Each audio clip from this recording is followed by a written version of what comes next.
Hai, selamat pagi, siang, dan malam untuk para penonton. Pada video kali ini, kita akan mencoba untuk membahas dan juga menggali informasi mengenai Martin Luther dan pemikiran reformasi gereja. Sepanjang catatan sejarah, Gereja Katolik Roma berkuasa sebagai otoritas tertinggi dalam keberadaan umat Kristiani di seluruh benua Eropa. Namun, ketika abad ke-16 memperlihatkan transformatifnya, sebuah gerakan reformasi revolusioner terwujud dengan berani menentang dominasi dan dogma-dogma suci Gereja Katolik. Pemberontakan yang luar biasa ini yang selamanya ada dalam catatan sejarah, ide lain adalah reformasi gereja. Selain Martin Luther, ada pun beberapa tokoh lain yang turut berperan dalam gerakan reformasi gereja, yaitu John Calvin, Ulrich Zwingli, dan juga John Knox. Namun, Martin Luther yang paling menonjol daripada tokoh-tokoh lainnya, karena ia adalah tokoh pertama yang memulai gerakan reformasi gereja. Ia juga adalah seorang pertama yang secara terbuka menentang otoritas dan juga ajaran Gereja Katolik. Selain itu, ia juga merupakan seorang teolog dan pemikir jenius. Ia mengembangkan pemikiran reformasi gereja yang menjadi dasar bagi berbagai denominasi Kristen Protestan. Adapun beberapa faktor yang melatar belakangi munculnya reformasi gereja. Pertama adalah penyimpangan ajaran Gereja Katolik.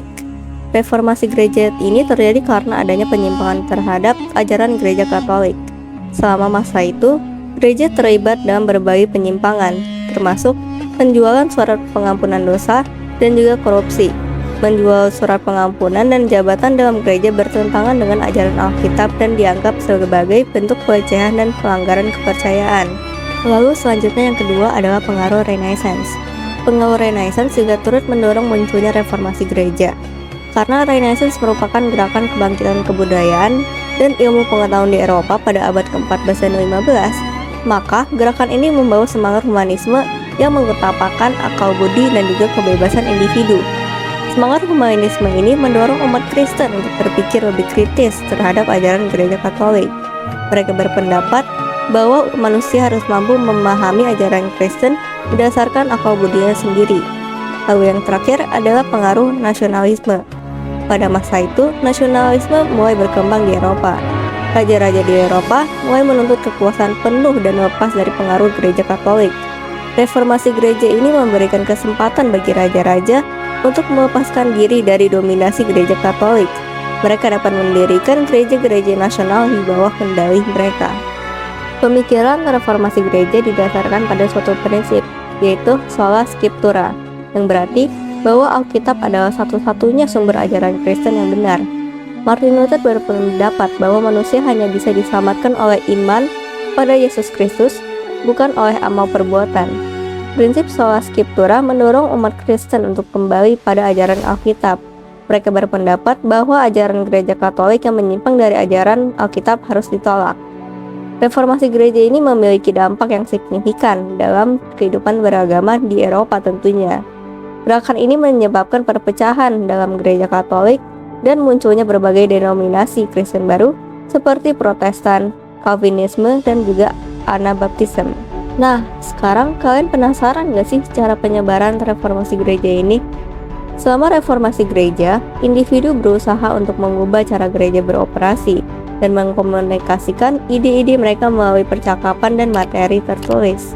Gerakan ini dimulai ketika Martin Luther menulis dari menyebarkan teks-teks yang menentang Gereja Katolik Roma. Para pendukung gereja reformasi juga ikut terlibat dalam diskusi dan juga penulisan, membentuk kelompok-kelompok baru yang terdiri dari individu-individu yang secara ketat menganut ajaran Gereja Katolik Roma ini. Hal ini memainkan peran penting dalam menyebarkan ide-ide reformasi gereja. Berbicara mengenai penyebaran reformasi gereja, pasti ada dong dampak pada kehidupan sosial dan politik di Eropa.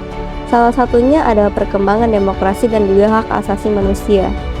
Reformasi gereja ini menentang otoritas Gereja Katolik dan menekankan Alkitab sebagai sumber utama iman Kristen.